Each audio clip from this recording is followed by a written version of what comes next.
Hello and welcome everyone to another session of 5 minutes 5 PYQs. Let's get started with today's question.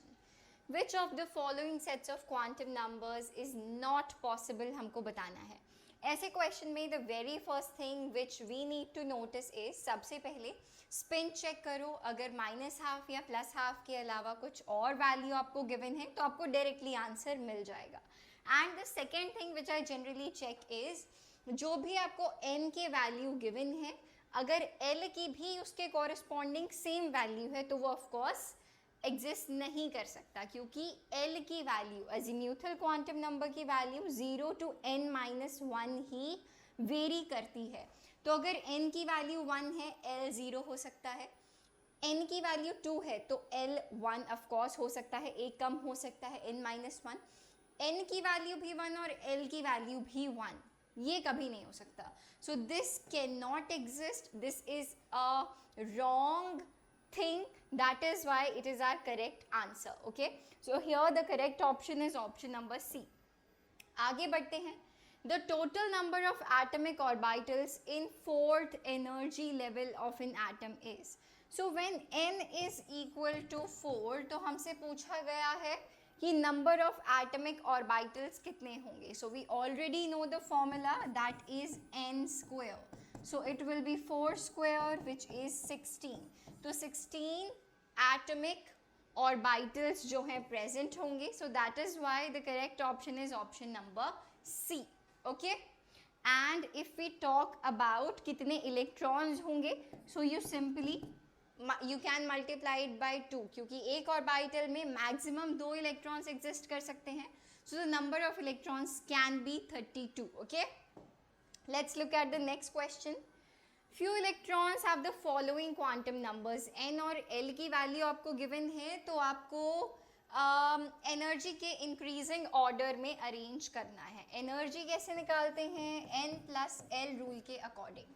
और अगर n की value same आए तो जिसमें n की वैल्यू ज़्यादा उसकी एनर्जी की वैल्यू भी ऑफ कोर्स ज़्यादा निकल के आएगी. Right, so n+l, if we look at option number A, n+l की value is 5, then 4 + 0 4, 3 + 2 is 5 and 3 + 1 is 4. Right, अब देखो 5 5 4 4, इसमें जिसमें n की वैल्यू ज़्यादा उसकी एनर्जी ज़्यादा.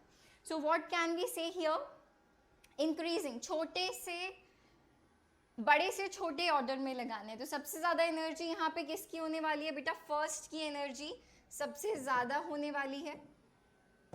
राइट, फर्स्ट की एनर्जी यहाँ सबसे ज़्यादा होने वाली है क्योंकि n की वैल्यू सबसे ज़्यादा है.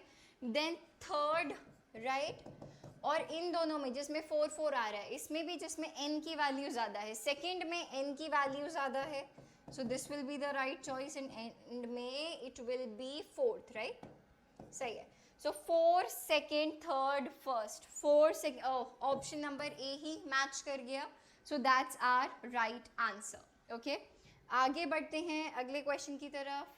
What is the lowest value of n that allows g orbital to exist? Okay, so we know the value of L, azimuthal quantum number S, P, D, F, G. S के corresponding L की value 0 1 2 3 4. Right, और इसके अलावा हमें क्या पता है? एक n की वैल्यू की corresponding जो L के वैल्यूज होते हैं वो कहाँ से कहाँ तक वेरी कर सकते हैं? 0 to n-1. राइट, सो अगर G की वैल्यू L की वैल्यू 4 है तो उसके कॉरेस्पॉन्डिंग कम से कम n की वैल्यू कितनी होनी चाहिए? n की वैल्यू 5 तो होनी चाहिए ना, तभी तो जो L की वैल्यू है वो 0 to n-1 यानी कि 0 to 4 वेरी करेगी. राइट, सो लोएस्ट वैल्यू n की क्या होनी चाहिए? 5. So the correct answer is option number D which is 5. Right, it is simply कि आपने एक तरीके से क्या किया, n-1 को हमने क्या किया? 4 के इक्वल रख दिया. राइट, सो यहाँ से n की वैल्यू निकल के आ गई 5. करेक्ट है. नेक्स्ट क्वेश्चन के बारे में बात करते हैं.